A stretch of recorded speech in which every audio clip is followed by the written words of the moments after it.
मैं तुम्हारी माँ आज तुम्हें एक वरदान देने आई हूँ, क्योंकि अब वो समय निकट आ रहा है जिस समय में मैं तुम्हें तुम्हारी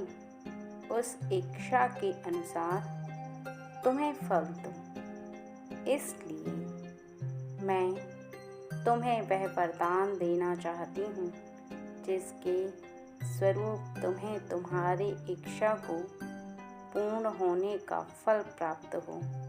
यदि तुम मेरे संदेश को सुन रहे हो तो निश्चित ही तुम इतना समझ लो कि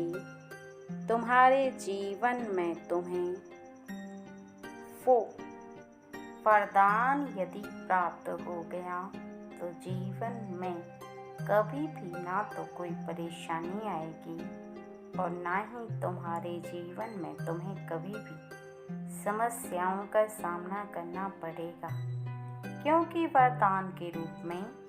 तुम्हें एक ऐसी खुशी प्राप्त होगी जिस खुशी के लिए तुम अभी तक तरसते रहे, सोचते रहे कि वो खुशी तुम्हें कब प्राप्त होगी। इसलिए अब मैं तुम्हारे इस इंतज़ार को समाप्त कर रही हूँ और तुम्हें तुम्हारे जीवन में एक ऐसा वरदान प्राप्त करने वाली हूँ जिसे प्राप्त करने के पश्चात तुम अपने जीवन को सुखपूर्वक आनंदमय गुजारोगे। लेकिन तुम्हें भी मेरी बातों को बहुत ही ज़्यादा ध्यान से सुनना होगा, क्योंकि यदि तुम मेरी बातों को ध्यानपूर्वक केवल एक बार सुन लोगे तो निश्चित ही तुम्हें उस राज के बारे में पता चल जाएगा जिस राज को जानना तुम्हारे लिए बहुत ज़रूरी है, क्योंकि वह राज के साथ साथ तुम्हारे इस वरदान का कारण भी है जो तुम्हें प्राप्त होने वाला है। क्योंकि जीवन में जब किसी इंसान को कुछ भी बड़ा प्राप्त होता है तो उसके पीछे कुछ न कुछ कारण अवश्य होता है। बस अंतर इतना होता है कि कई बार व्यक्ति को यह बात ज्ञात हो जाती है और कई बार व्यक्ति को यह बात ज्ञात नहीं हो पाती और वो अनजाने में ही उसे भोगता है जो उसे किसी कारणवश प्राप्त हुआ। क्योंकि यदि व्यक्ति को यह बात ही ज्ञात हो जाए कि उसे किस कारण से वह खुशी या वह बड़ा कुछ भी लक्ष्य प्राप्त हुआ हो तो फिर व्यक्ति उन्हीं कार्यों को करने लग जाए। लेकिन आज मैं तुम्हें ज्ञात भी कराऊंगी और पूर्ण रूप से बताऊंगी कि ऐसा कौन सा कारण है जिसकी वजह से मैं विवश हो गई हूँ तुम्हें वरदान देने के लिए। क्योंकि मेरा आगमन अब शीघ्र ही धरती पर होने वाला है और मैं इन दिनों बहुत ही ज़्यादा प्रसन्न मुद्रा में रहती हूँ। लेकिन किसी भी वरदान को प्राप्त करने से पहले तुम्हें उसके बारे में कुछ बातें मैं बताना चाहती हूँ। सबसे पहली बात तो यह है कि तुम्हें कई नवरात्रि हो चुके हैं, मैं देख रही हूँ। हर नवरात्रि का प्रारंभ होते ही तुम बार बार मेरे समक्ष आकर जब भी प्रार्थना करते हो तुम्हारी आंखों से आंसू छलक जाते हैं। तुम कभी भी कोई कमी नहीं रखते मेरी पूजा में और तुम्हारा मन भी इतना साफ है कि तुम्हारे मन से कोई भी व्यक्ति यह पढ़ सकता है कि तुम्हारे मन के अंदर क्या चल रहा है। तुम्हारी हर भावना को हर व्यक्ति समझ सकता है, क्योंकि तुम उस खुली किताब की तरह हो जिसमें हर एक पन्ने पर क्या लिखा हुआ है किसी भी व्यक्ति के लिए समझना ज़्यादा कठिन कार्य नहीं है, लेकिन तुम्हें एक बात को और समझना होगा कि आगे जीवन में तुम्हें क्या करना है, और जो वरदान मैं तुम्हें देने आई हूँ उस वरदान को प्राप्त करने के पश्चात भी तुम्हें कुछ ऐसे कार्य हैं जो करने अति आवश्यक हैं। वरदान प्राप्त कराने का और देने का केवल एक ही कारण है कि तुम बार बार मेरे समक्ष आकर मुझसे प्रार्थना करते और बार बार इस उम्मीद पर रहते कि मैं किसी न किसी दिन तुम्हारी उस इच्छा को पूरा अवश्य करूँगी, और मैं भी केवल तुम्हारे सही समय के चलते तुम्हें उस इच्छा को पूरा नहीं कर पा रही थी, क्योंकि कभी कभी नियम के चलते भी मैं तुम्हारी इच्छा को अधूरा नहीं कर पाती हूँ, क्योंकि प्रकृति के नियम के अनुसार मैं भी कई बार विवश हो जाती हूँ, तुम्हारी इच्छाओं को पूरा करने में असमर्थ हो रहती हूँ, और इसी कारण तुम्हारे हृदय को ऐसा आभास होने लगता है कि मैं तुम्हारी बात को सुन नहीं रही, बार बार अनसुना कर रही हूँ, और तुम उदास होने लगते हो, तुम्हारा मन टूटने लगता है, और ऐसा आभास होता है कि मैं तुम्हारी बात को सुन नहीं रही, और सुन रही हूँ तो जानबूझकर तुम्हारे कार्यों को पूरा नहीं कर रही। बल्कि ऐसा नहीं है, मैं तुम्हारी हर बात को सुनती भी हूँ और जानती भी हूँ। मुझे सब ज्ञात होता है कि तुम्हारे जीवन में क्या चल रहा है, यहाँ तक कि तुम जो शीघ्र ही उठकर मेरे समक्ष आकर प्रार्थना करते हो, मेरा नाम जपते हो, हर वक्त मुझे पुकारते हो, उसे भी सुनती हूँ। तुम जो इतना नवरात्रि में प्रसन्न रहते हो वो भी मुझे ज्ञात है। तुम्हारा मन उस तरह का प्रफुल्लित रहना कि जिस प्रकार किसी भी व्यक्ति के लिए किसी उत्सव का आगमन होता है तब वह व्यक्ति उतना प्रसन्न रहता है, लेकिन तुम मेरे आगमन पर ही इतना प्रसन्न हो जाते हो कि मेरी माँ आई है, मेरी माँ आई है। इस तरह के तुम्हारे वचन मेरे हृदय को अपनी ओर आकर्षित कर लेते हैं और मुझे मोह लेते हैं। मैं विवश हो गई हूँ, इसलिए नहीं कि तुम बार बार मांग रहे हो, बल्कि इसलिए कि तुम्हारा प्रेम भरा दिल अब मैं तोड़ नहीं सकती। बार बार तुम्हारे प्रेम से पुकारने पर और प्रेम भरे शब्दों को सुनकर मेरे हृदय में करुणा भर जाती है, और मैं अब इस बात को टाल नहीं सकती कि तुम जो चाहते हो उसे आगे के समय पर टाल दो। अब मुझे वो कार्य पूरा ही करना होगा जिस कार्य के लिए तुम बार बार मुझसे प्रार्थना कर रहे हो, क्योंकि कुछ समय ऐसा होता है कि जिस समय आगे के समय पर बात टाल दी जाती है, लेकिन अब वो समय समाप्त हो चुका है और तुम्हारा वह समय आ चुका है जब तुम्हारी बोली हुई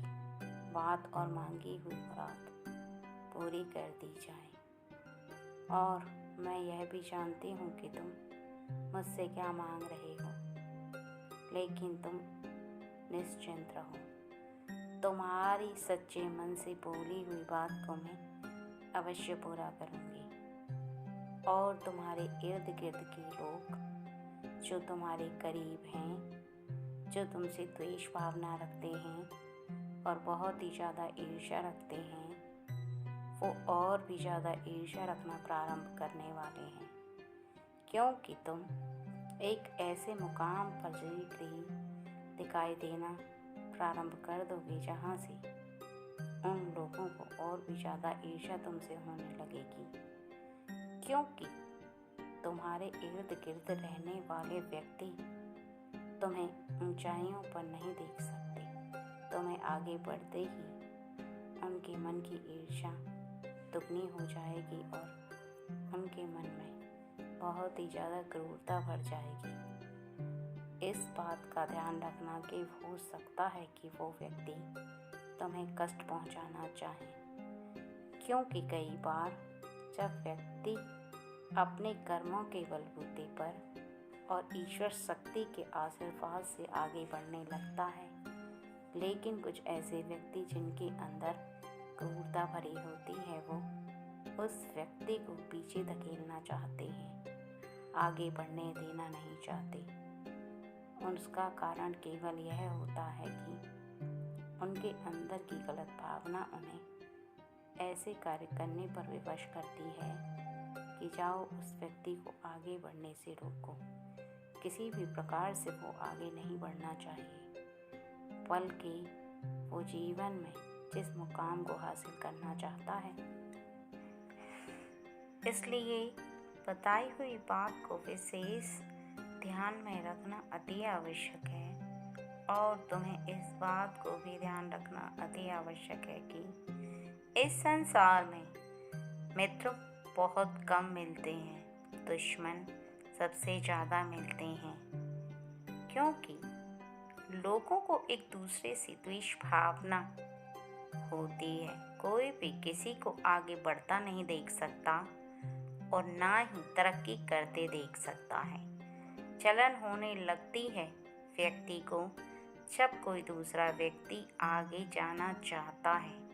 जब जब किसी ने जीवन में तरक्की की है, तब तब व्यक्ति ने उसके बारे में इस प्रकार से सोचा है कि कैसे मैं उसकी तरक्की को रोकूं, किस तरह से उसकी तरक्की में बाधा पैदा करूं, ऐसा कौन सा कार्य करूं जिससे कि उसकी होती तरक्की रुक जाए। लेकिन तुम्हें इस बात का खास ध्यान रखना है कि जीवन में चाहे कुछ भी हो जाए, तुम्हारे जीवन में कोई भी ऐसा व्यक्ति यदि तुम्हारे निकट आए तो तुम उसे अपने आप से दूर करोगे। मुझसे वादा करो कि किसी ऐसे व्यक्ति के साथ ना तो तुम रहोगे और ना ही उसका साथ प्राप्त करोगे जो व्यक्ति भावना गलत रखता है। अब तुम्हारा प्रश्न तुम्हारे मन में यह घूम रहा होगा कि ऐसे व्यक्ति को तुम कैसे पहचानोगे। यह सत्य है कि ऐसे व्यक्ति को पहचानना बहुत ही ज़्यादा कठिन है, जो तुम्हारा मित्र तो है लेकिन दुश्मन है। ऐसा दुश्मन जो पीठ के पीछे वार करता है, जो सामने से वार नहीं करता, और ना ही तुम उसे पहचान सकते हो। इसके लिए तुम्हें केवल यह ध्यान रखना है कि वह तुम्हारा मित्र होकर यदि वह कुछ लोगों के बारे में इस प्रकार से बातें करे कि वो तरक्की कर रहा है, किसी अन्य तीसरे व्यक्ति के बारे में बोले कि उसे कैसे गिराना है, चलो हम उसे नीचा दिखाते, चलो हम उसका नुकसान करते, चलो हम ऐसा करते, चलो हम वैसा करते, बहुत सारी ऐसी नीचता की बातें करें जो उसे नहीं करनी चाहिए, और वो तुमसे कहे कि तुम भी मेरा साथ दो उसे नीचा दिखाने के लिए, और उसका घमंड हम तोड़ेंगे। इस तरह से वो तरक्की कर रहा है, हम उसकी तरक्की को रोकेंगे, उसकी तरक्की में हर प्रकार की बाधा को उत्पन्न करेंगे, जिससे कि वो अपने जीवन में किसी भी प्रकार से तरक्की ना कर पाए।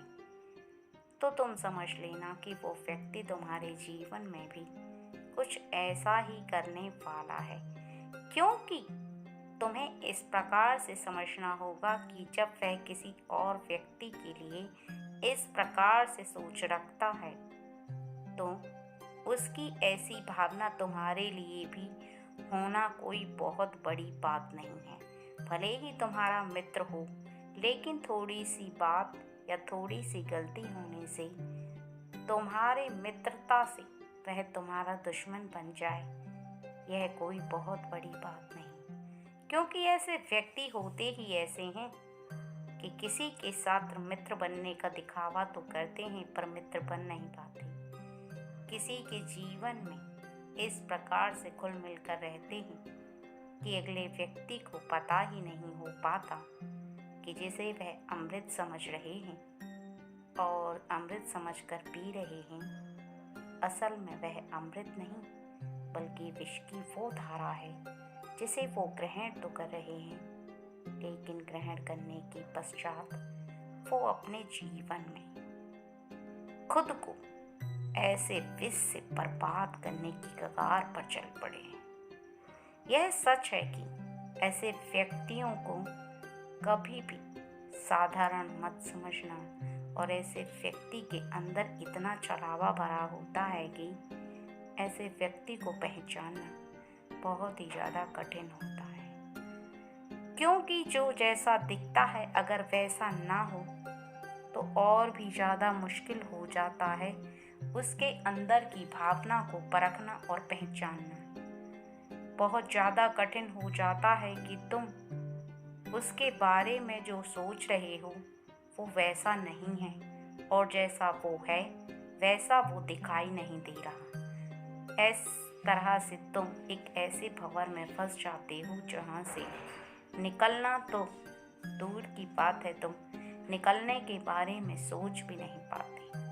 क्योंकि तुम्हें वो बात ही ज्ञात नहीं होती कि तुम्हारा जो नुकसान हो रहा है वह उसकी वजह से हो रहा है।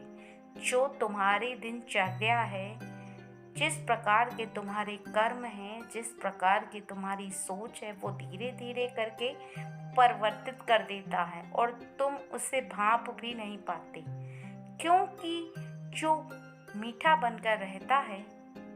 उसके बारे में पता लगाना कुछ मुश्किल होता है, लेकिन ज़्यादा मुश्किल नहीं होता।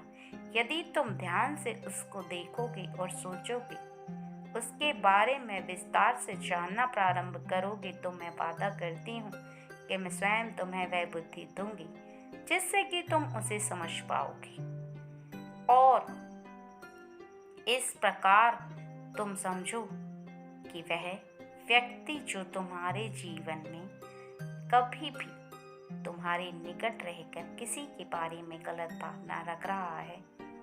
वह निश्चित ही तुम्हारे बारे में भी गलत भावना ना रखे, ऐसा हो ही नहीं सकता, क्योंकि उसके हृदय के अंदर जो विचारधाराएं हैं वो चाहे तब भी परिवर्तित नहीं कर सकता, क्योंकि उसकी सोच ही ऐसी है, उसकी प्रकृति ऐसी है, उसकी नीयत ऐसी है, और जिसकी नीयत ऐसी रहती है वो सबके लिए एक जैसी रहती है। क्योंकि तुम साधारण हो, तुम्हारी सोच साधारण है, तुम सबको अपना समझते हो और सबको अच्छा समझते हो, लेकिन उसकी सोच साधारण नहीं है। वो तुम्हारी तरह नहीं सोचता, बल्कि वो लोगों को गिराने में लगा हुआ है। हर प्रकार से उसकी सोच ऐसी है कि मैं कब किसको गिरा दूं और कब किसको नीचा दिखाऊं, क्योंकि ऐसा करने से उसे आनंद मिलता है, वो आनंद जो उसके मन को प्रसन्न कर देता है। उसे इस बात से कोई फर्क नहीं पड़ता कि किसी के दिल को कष्ट होगा या किसी को कितना नुकसान होगा या किसी के जीवन पर उसके ऐसे कर्मों का क्या प्रभाव होगा। उसे इस बात से कोई मतलब नहीं है, बस मतलब है तो इस बात से कि वह तुम्हें किस तरह से नुकसान पहुंचाए। इसलिए जो वरदान मैं तुम्हें दे रही हूँ, तुम्हारे बढ़ते कार्यों को कहीं वह व्यक्ति रोक न दे। मुझे इस बात का डर सता रहा है, क्योंकि बातों को समझाना और उसे ऐसे करने से रोकने के लिए मुझे तुम्हारी सहायता की ज़रूरत है, क्योंकि वो तुम्हारे निकट है। इसलिए मैं तुम्हें समझा रही हूँ। कहीं इस बात का जो मुझे डर है कि वो तुम्हें अपने कर्मों से न रोक दे, तुम असावधानी में कोई गलती ना कर दो। इसलिए मैं तुम्हें सावधान कर देना चाहती हूँ और इसीलिए मैं विस्तार से तुम्हारे निकट आकर तुम्हें सभी बातों को ज्ञात करा रही हूँ। बताना मेरा धर्म है और समझना तुम्हारा। अगर मैंने तुम्हें बता दिया, समझा दिया और सभी बातों को विस्तार से समझाया तो तुम्हें समझकर उन कार्यों पर ध्यान देना है। और इस बात पर भी ध्यान देना है कि जीवन में चाहे नवरात्रि का समय हो या कोई अन्य समय, तुम्हें किसी के बारे में गलत नहीं सोचना, ना ही गलत भावना रखनी है, ना ही किसी के नुकसान के बारे में सोचना है। बस अपने मन के अंदर इस बात को विराजमान कर लेना कि यदि तुमने किसी और के बारे में गलत सोचा तो जो मैंने तुम्हें वरदान दिया है, अर्थात नवरात्रि के पहले दिन ही तुम्हें मेरा वरदान प्राप्त हो जाएगा और धीरे धीरे करके तुम तरक्की करते चले जाओगे। लेकिन यदि तुमने किसी को नुकसान पहुंचाने की कोशिश की या किसी के बारे में गलत भावना सोची, या जो तुम्हारा मित्र है वो किसी के लिए गलत भावना रखता है, किसी को कोई नुकसान पहुंचाना चाहता है, तुमसे इस प्रकार की वार्तालाप करता है और तुमने उसका साथ दिया, तो तुम भी उसकी भागीदारी बन जाओगे। मैं तुम्हें डराने नहीं आई, केवल सचेत करने आई हूँ, गलत रास्ते से बचाने, जिससे कि तुम्हारी होती उन्नति पर कोई फर्क ना पड़े और ना ही वह रुके, क्योंकि उन्नति को रुकते देर नहीं लगती। यदि तुमने एक भी गलत कदम रखा तो तुम जिस रास्ते पर चलने वाले हो उस रास्ते से पहले ही भटक जाओगे। जहाँ तक मैं तुम्हें पहुँचाना चाहती हूँ वहाँ तक पहुँचने से पहले ही तुम्हारा मार्ग बदल जाएगा। इसलिए मैं तुम्हें समझाने चली आई, क्योंकि मेरे बच्चे, मैं तुमसे बहुत प्रेम करती हूँ और मैं इस प्रसन्न मुद्रा में अब जो रहने वाली हूँ, मैं चाहती हूँ कि तुम्हारे जीवन में तुम्हारे ऐसे बहुत सारे कार्य हैं जिनको अपने वरदान स्वरूप पूर्ण करूँ, तुम्हारे जीवन की जो कमी है उसे पूरा करूँ। तुम जो चाहते हो वो तुम्हारा कार्य पूरा हो जाए, इसमें सबसे ज़्यादा मुझे खुशी होगी, क्योंकि एक माँ अपने बच्चे को बहुत प्रेम करती है। उसी प्रकार से मैं भी तुम्हें बहुत प्रेम करती हूँ और तुम्हें इस तरह से समझा रही हूँ कि कहीं मैं जो तुम्हें देना चाहती हूँ उसके बीच में कोई व्यक्ति आकर रुकावट पैदा ना कर दे। इसलिए मेरा कार्य केवल तुम्हें वरदान देने का ही नहीं, बल्कि तुम्हें वरदान प्राप्त हो और तुम फलो फूलो, तरक्की करो, उस तरक्की में रुकावट कोई ना बने, उसका भी है। क्योंकि माँ होने के नाते रक्षा करना मेरा धर्म है, समझाना मेरा धर्म है, लेकिन करना तुम्हारा कार्य। यदि तुम किसी भी कार्य को करोगे तो उसके पीछे मेरी प्रसन्नता होगी, और यदि कुछ भी गलत हो गया तो इतना ध्यान रखना कि मेरे हृदय को तुमसे कहीं ज़्यादा कष्ट होगा, और इतना कष्ट होगा कि मैं तुम्हें बयान भी नहीं कर सकती, बताना भी मुश्किल हो जाएगा। लेकिन यदि तुम बताए हुए रास्ते से चलोगे तो ना कोई नुकसान होगा और जीवन में तुम्हें वह सब प्राप्त होगा जो मैं तुम्हें देना चाहती हूँ। क्योंकि जिस प्रकार से तुम्हारी जन्म देने वाली माँ तुम्हें हर बात को समझा देती हैं, लेकिन जब तुम बाहर जाते हो और लोगों से मेल मिलाप करते हो और मित्र बनाते हो, मित्रों के साथ रहते हो और तुम खेलते कूदते पढ़ते लिखते बड़े हो जाते हो, तुम्हारा कौन सा मित्र कैसा है माँ को ज्ञात तो होता है और माँ तुम्हें समझाती भी हैं। लेकिन बाहर जाकर तुम उनसे मित्रता रखते हो या तुम उनसे बचाव रखते हो, ये तुम पर निर्भर करता है। क्योंकि माँ तुम्हारे साथ साथ खुद के लिए भी चिंतित रहती हैं कि कहीं उनके प्यारे बेटे को, अर्थात उनकी कोख से जन्म लेने वाले, कहीं उनके बच्चे को कोई नुकसान ना पहुंच जाए, और उनकी चिंता और भी ज़्यादा बढ़ जाती है, जिस चिंता को शायद तुम समझ भी नहीं सकते, क्योंकि तुम इतनी समझ केवल तब रख पाते हो जब तुम भी उस मुकाम पर पहुंच जाते हो अर्थात तुम्हें यह समझ तभी आ पाती है जब तुम भी माँ के बराबर विवाह के बाद माता पिता बनते हो और तुम्हारी संतान होती है और तुम्हें अपनी संतान की फिक्र होती है। तब तुम्हें असली आभास होता है कि तुम्हारी माँ तुम्हारे लिए क्यों चिंतित है, क्या कारण है उनकी चिंता का, और जो कारण है वह सत्य है। क्योंकि तुम्हें भी अपने बच्चे की फिक्र होती है, तभी तुम उनके कष्टों को समझ सकते हो, जान सकते हो और तुम्हें ज्ञात हो पाती है।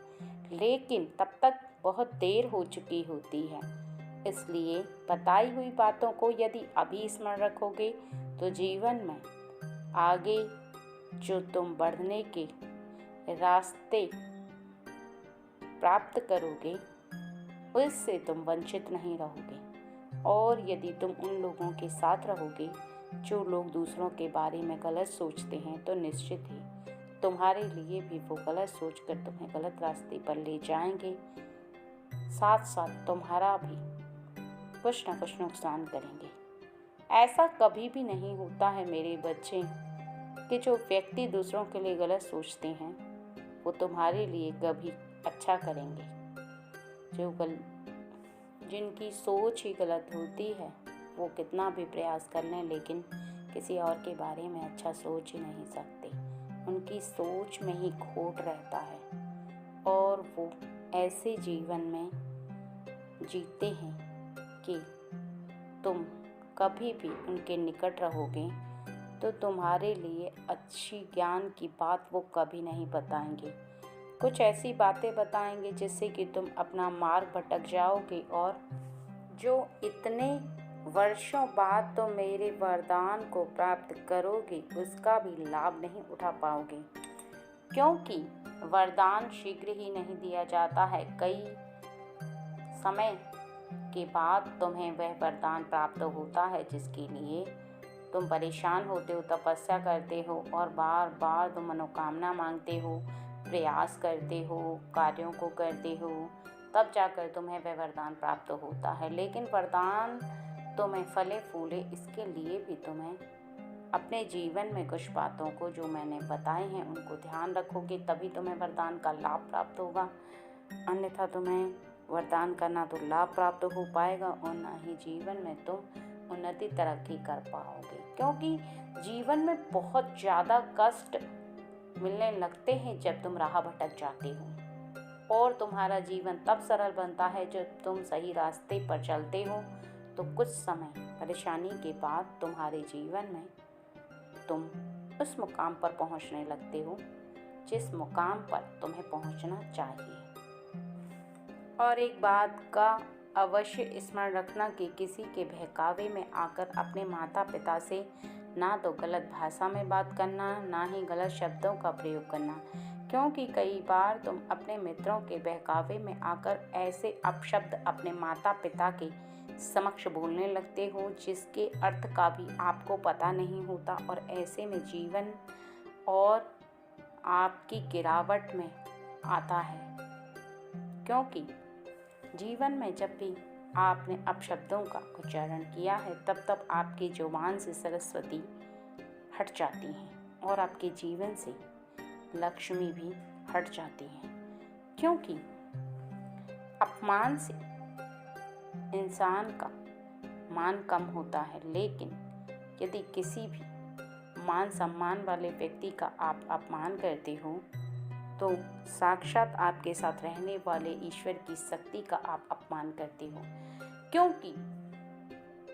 कोई भी दैवी शक्ति ऐसे व्यक्ति के समीप नहीं रहना चाहती जो क्रूरता रखता हो, जो दूसरों के प्रति